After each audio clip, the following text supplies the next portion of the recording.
What's up guys? Welcome to my first edition of my simple ARA guide videos. I made these videos to help people who want to make an ARA character in the future, to make sure they don't become X-spamming scrubs like the shitty players we get in our servers. So let's get started. On this first issue of the video, I would want to talk about the spirit gauge, which is something that a lot of players got alienated with ARA when they first saw her. The spirit gauge is ARA's secondary resource other than mana that is manipulated and gained by different skills she has.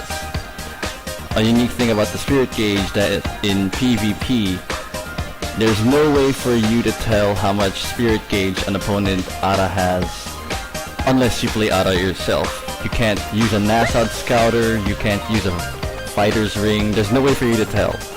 So one of the biggest ways to tell how much spirit an enemy ARA has is if you play ARA yourself. Spirit gauge is gotten by different skills that gives you a spirit gauge. Let's talk about the basic one. Energy absorption, you've seen this skill be used a lot. You've probably been hit by it a lot. It's a high stun, really quick, low mana cost skill that ARA uses to gain one spirit gauge. Whenever it hits an enemy, ARA gets one spirit gauge. At a certain level, if she hits two enemies, she gets two spirit gauge.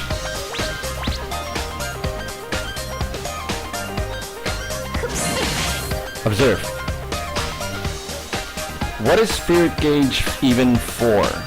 Spirit gauge is used to cast different skills that say they need a spirit gauge cost. As you can see, I have 3 spirit gauge, so I can cast some new skills that weren't available before. And I still have skills that aren't available because I don't have enough spirit gauge. Now that I have 5 spirit gauge, all skills on my hotkey are now available for casting. This means that I meet both the spirit energy requirement and the mana requirement. Upon using skills that has the requirement, all of your spirit gauge according to the cost is consumed, and you'll have to start from 0. Basically, spirit gauge is the proper resource management for ARA that needs to be mastered and is crucial to her gameplay. Other ways of gaining spirit energy other than using energy absorption or Yamaraja's conversion skills is cancelling into skills. Let's go into a quick look at cancelling skills before we go into cancelling skills to get spirit energy.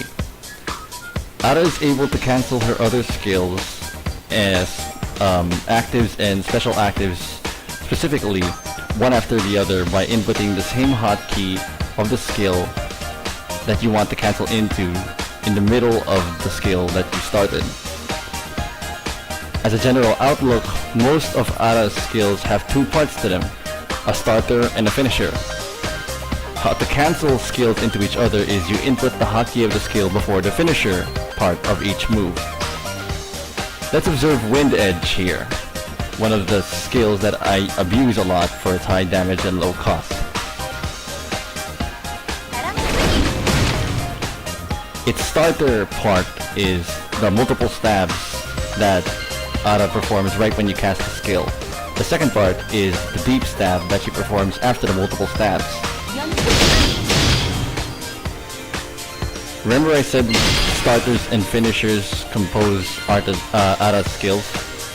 You have to cancel out the skill before ARA performs the finisher part of the skill.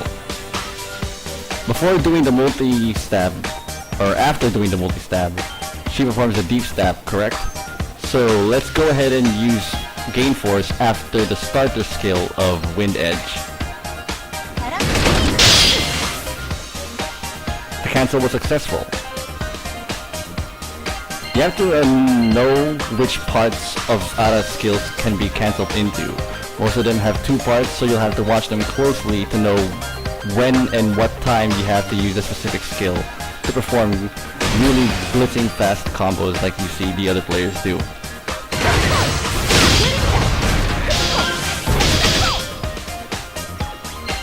Now, I said before that you can gain spirit energy by Gain Force and Conversion But another way to gain spirit energy is canceling skills into each other. As I said before, some skills have spirit energy costs, but some skills have no spirit energy cost, and do the opposite.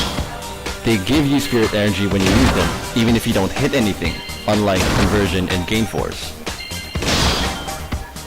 Shadow Rising or Shadow Press is one of those kinds of skills. Outright when you use it, whether you hit something or not, you gain 1 energy. Before I only had 2, now I have 3 after using Shadow Press. Shadow Press is one of those skills with 2 parts, the starter and the finisher. So if you were to cancel Shadow Press, it says here on the skill you can gain 1 energy by canceling the skill. Let's cancel Shadow Press into Energy Absorption. 4 energy. 7 energy. There was previously 4. I got 1 from using Shadow Press, another by canceling Shadow Press, and the last one by hitting something with Energy Absorption.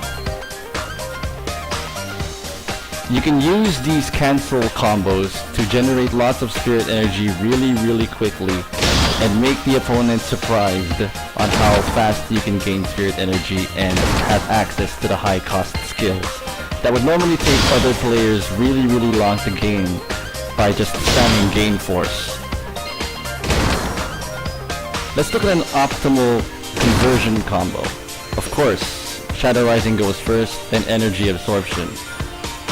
Right now, I can only provide a YR combo for Spirit Conversion, which would be Shadow Press, Energy Absorption, and Life Swap.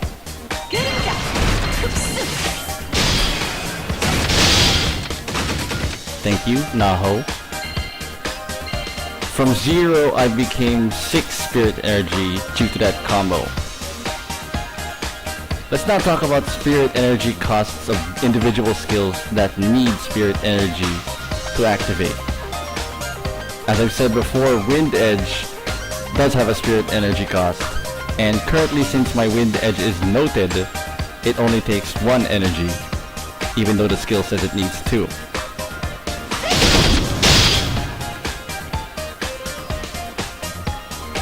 If you can read closely, it says you can gain 2 energy by canceling the skill. Now, this is what I call a skill that refunds spirit energy. It basically gives back the amount of spirit energy you used when you canceled it. So that cancels out the spirit energy cost, making the spirit energy cost effectively 0.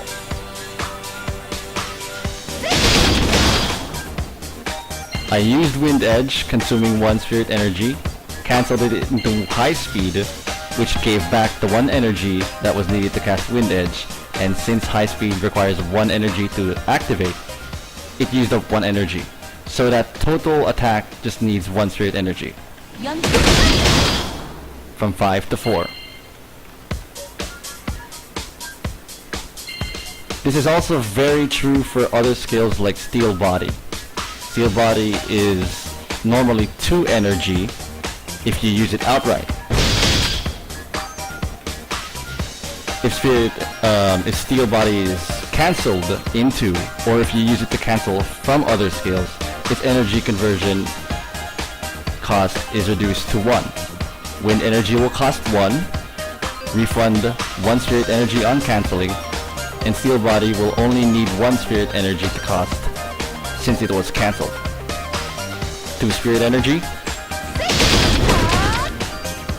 Only consumed 1 because Steel Body was used for energy conversion and Wind Edge refunded 1 on its cancelling. Skill cancel combos are what makes Ara's combos and attacks really tight, and that's what I find really fun about Ara, mix and matching the other skills that you would use in different situations to get different amounts of spirit energy to attack your opponent with. And that is what Ara's special mechanic is all about.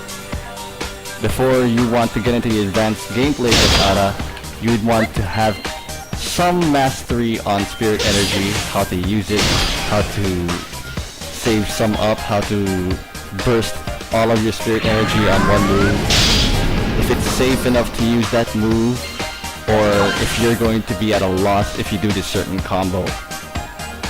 That wraps it up for this vid. I'll continue making other ARA guides on her different specific mechanics that separate her from other characters.